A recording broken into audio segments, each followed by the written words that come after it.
We're tackling some Icelandic names today, so please be forgiving. And let's start out by looking at the northern Iceland today.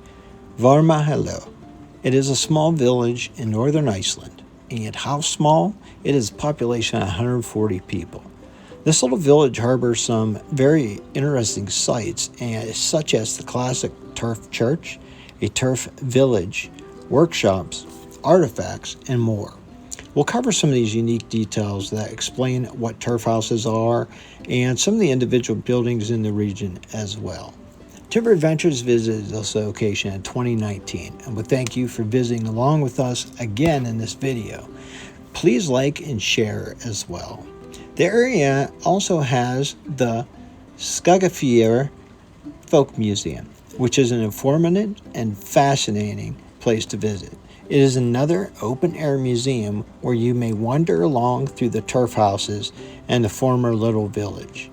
People lived in these homes until 1947, when the government acquired the small village of Galumbi, and they acquired the turf houses to use as a folk museum as well as a store and display some of the artifacts. They even had converted one into a coffee shop.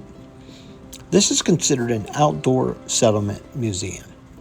Some homes were either originally in that location, others were moved to the area just for the museum, and some structures found that they were built from the 1800s in the traditional style, and eventually they were refurbished, reinforced in some areas, and it's quite a nice blend when you see it in person. But the earliest is 1834 with the church, and most of the others are mid to late 1800s. Inside these little turf houses, you'll see beautiful and intricate woodworking details.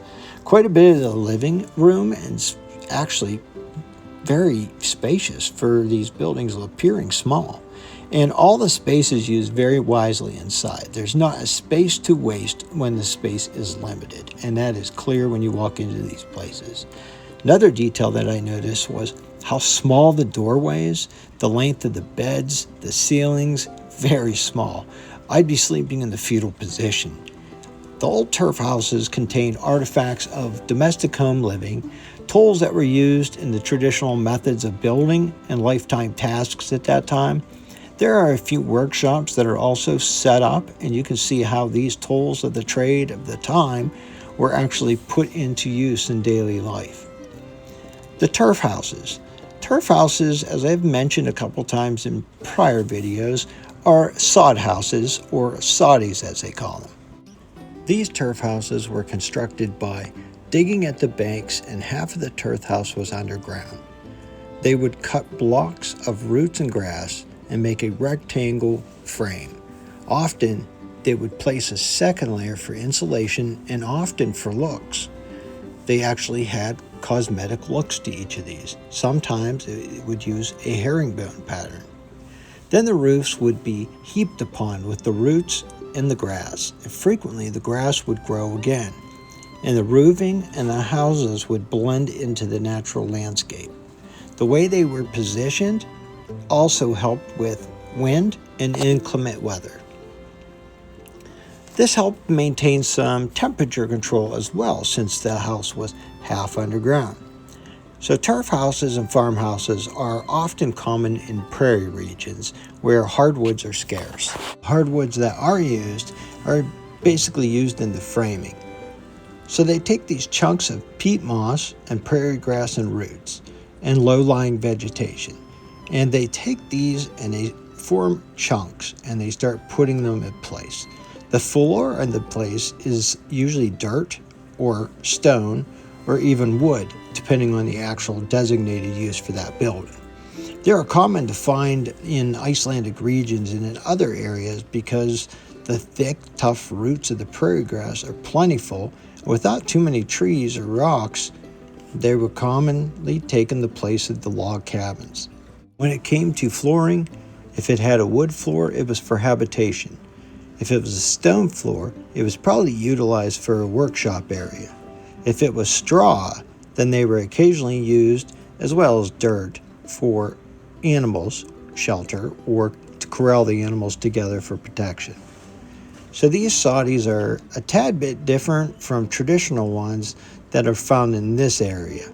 And what makes them different than the traditional ones? Well, in this small area, these soddies do use some stones in the walls for structure, for integrity, and insulation, which is slightly different than the traditional just prairie grass structures that you can find in other areas.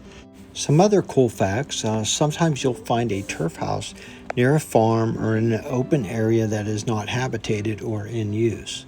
Well, they sit vacant and sometimes fall into disrepair, but many people do not take the time to take them down because they believe that they may be used by elves and trolls. And that dates back to that fascination with the Icelandic culture.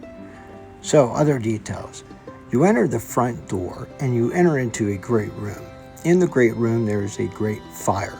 Sometimes the beds were built into the sides of the great room of the great hall, and it's said that up to 8 to 10 people could occupy a single turf house. So that would be a tight fit.